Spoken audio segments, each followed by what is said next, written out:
But the trade-off there is that because through this gridding process and through this aggregation process, we are losing a little bit of usually the spatial resolution. So we're aggregating maybe multiple pixels together to get the grid scale average.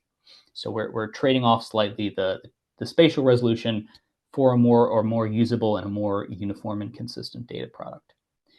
And then at level 4 is we can bring in multiple data sets. So we bring in data from multiple satellites, or we bring in model data to help maybe fill in the gaps between the satellite data, or otherwise process the satellite data. So this is an example from an Earth system model for the ozone, where this is being informed by a satellite, but the model is also performing its calculations to basically fill out any missing gaps in the satellite data. So that's the idea of a level 4 data product. Sort of usually a spatially and temporally complete data set where we filled in the missing data with various models and methods. So that's an idea of the processing levels and hopefully what each one might be useful for. In the next few slides, I'm going to go over some specific applications and data products from satellites related to aerosols and particulate matter. And here I'm going to focus my attention mainly on 2 instruments, which are very commonly used. So the first on the left is the MODIS instrument. That's the Moderate Resolution Imaging Spectroradiometer. This was launched in the late 90s, early 2000s aboard 2 different satellites called Aqua and Terra. It's the same basic instrument mounted on 2 different satellites.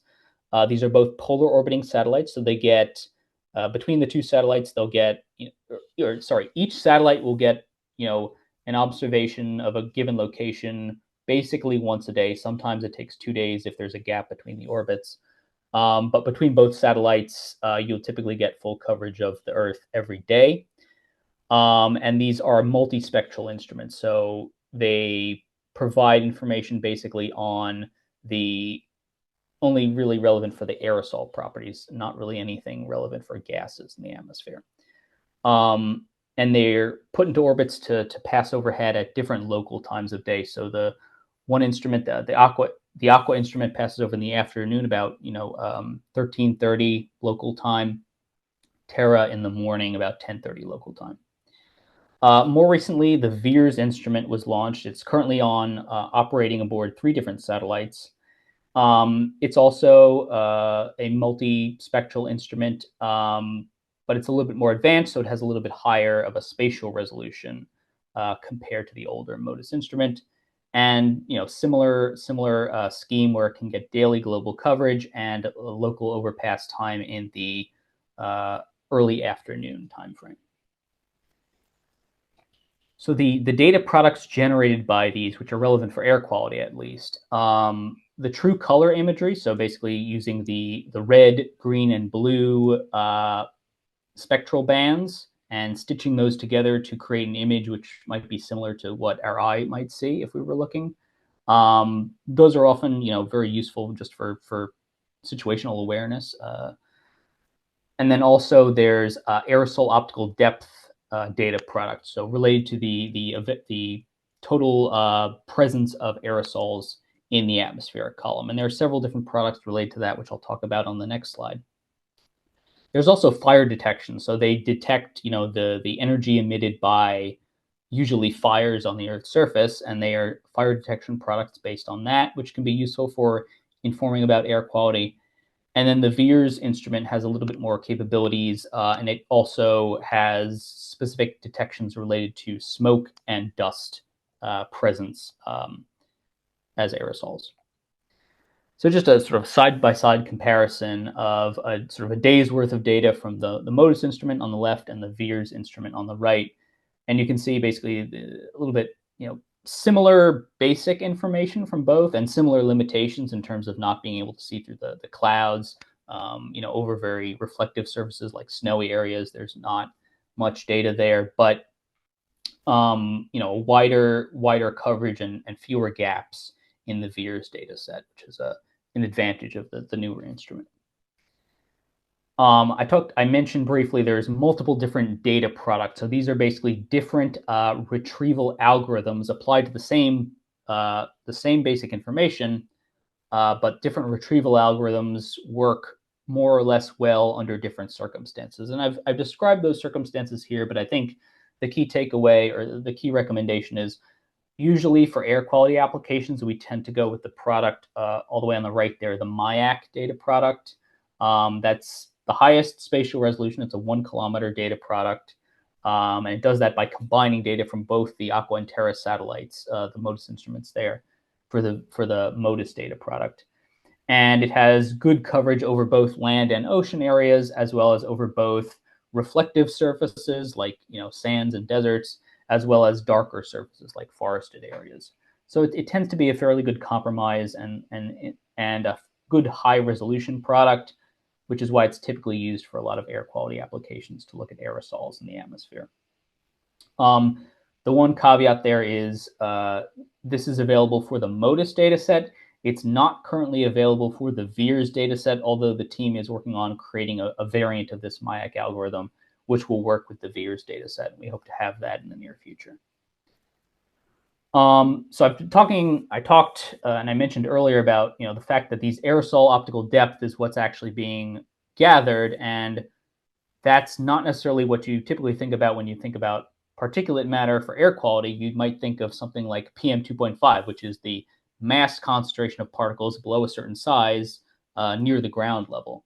And while these quantities are related, they are certainly not the same, and the relationship between them can actually be quite complex. So, getting to a relevant quantity for air quality like PM 2.5 from aerosol optical depth can be quite an involved process. Now, there are groups who do this and who use the satellite data together with other information to derive surface level PM 2.5 estimates at various spatial and temporal scales. For example, what I'm showing here, the von Donkler et al. Data set is fairly commonly used. They generate, in this particular example, monthly estimates of PM 2.5 around the world based on satellite data and based on model outputs. There's also the NASA Socioeconomic Data and Application Center, which collects these types of derived data sets with air quality relevant parameters, so the actual surface level quantities derived from satellite data and other information. So that's just a sort of a caveat there. While the aerosol optical depth data is indicative, perhaps, of the presence of these kind of particles, there's not necessarily a direct, one-to-one correspondence there, and there's actually, it could be quite an involved process to derive the surface level concentrations from these satellite quantities. Another thing I mentioned briefly was with the VIIRS product, the dust index and the smoke index. You can see an example of that here. The yellow is indicating where aerosols are likely to be more composed of dust in the yellow, and then where they're likely to be composed more of biomass burning, basically smoke, in the more pink colors. You can see a couple of examples on the figure here. Just indicate that that's an option. And I've been, talking about these two instruments, MODIS and VIIRS, which are polar orbiting, but there are geostationary instruments that also provide similar aerosol information. For example, for you in West Africa, the Meteosat or the Meteosat instruments are geostationary instruments operated by the European Space Agency, and in particular, for example, Meteosat 10 is orbiting over the 0 degree longitude line. So it's as you can see in the image here, it's giving a pretty good view of West Africa there. And from that, you can, they provide data products which are similar in terms of the aerosol optical depth with a higher a temporal resolution, so much more frequent data. The capabilities can vary a bit from instrument to instrument, but typically it's about a 15-minute temporal resolution versus something like a daily, basically, return time for the polar orbiting satellites. So if sort of more high temporal frequency is important, looking into the geostationary satellites and the relevant geostationary satellites for your particular area would be of interest, maybe. I also mentioned briefly fire detection. So again, these satellites can look at the energy emitted, usually because of fires, and measure things like the fire radiative power or the fire radiative energy, and from that derive some information about the intensity of the fires and what might be burning. So that's another data product. I won't go into detail on that, but that's another potential use case, for satellite data. In terms of sort of future and upcoming missions, I did want to talk briefly about a couple. So there's Maya, which is the multi-angle imager for aerosols, which will be launching hopefully either later this year or early next year. And this will, as the name suggests, be a multi-angle imager. So I mentioned earlier sort of aerosol optical depth being sort of just the presence of aerosols in a column of the atmosphere where the instrument's looking straight down through the atmosphere. With this multi-angle imager, the hope is that by looking at the same location from multiple angles, we'll be able to get more detailed information about the aerosols, not just the presence or the absence, as the aerosol optical depth might indicate, but information about the vertical distribution, information about the particle size distribution or the composition based on how much light and what types of light, what frequencies are being reflected at different angles. So this is a very useful mission for aerosols. It's really NASA's first health-focused mission because in addition to the satellite component, there's also in the primary target areas of this mission, there's also a ground-based component where there's going to be ground-based monitors deployed and really an effort made to better connect that satellite data to the ground-based quantities like the particulate matter mass concentrations and the speciation and the size distributions to really try to get some more detailed information on that. Because it's this multi-angle imager, it's instead of scanning out across the whole Earth's surface, it's going to be focusing on specific targets.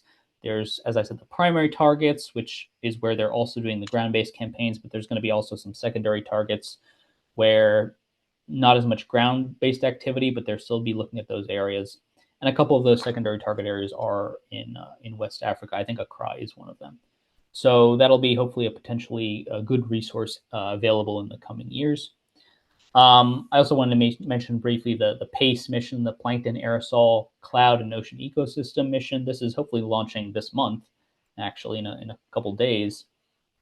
But this will combine a hyperspectral imager along with limited multi-angle capabilities, not to the same degree as the Maya mission, but a little bit more limited. So it would hopefully provide us still with some information in addition to the aerosol optical depth, things like the size distribution, layer height, types of aerosols, alongside the nitrogen dioxide and ozone gas information at a very high spatial resolution. So hopefully this will provide some new abilities and combine some of the advantages of some of the existing missions into one package. So moving from aerosols to gases, I want to talk a little bit about that. And for this, I'm going to focus again on two polar orbiting instruments, this time the OMI instrument aboard the Aura satellite. I had mentioned that earlier. It was launched in the early 2000s. It's a polar orbiting satellite passing over once a day at roughly the afternoon, 1345 local solar time, as a hyperspectral instrument, which means it can provide information on gases in the atmosphere. TRPOMI is actually a European Space Agency mission, not a NASA mission, but in many ways it's a successor to the OMI mission. Also hyperspectral, also polar orbiting with just a little bit earlier overpass time. The key advantage here, there's two key advantages, I'd say. It's the spectral range goes farther into the infrared side of the spectrum, so we see more information relevant for things like methane, which I'll talk about, and much higher spatial resolution. So you can see the 13 by 24 kilometer native resolution for OMI down to something, even for some data products, something like 3.5 by 5.5 kilometer pixels for the TRPOMI instrument. And then in terms of the data products, they both, as I said, provide information about nitrogen dioxide, sulfur dioxide, formaldehyde, and ozone in the atmosphere. There's some limitations on the ozone, which I'll discuss in the coming slides.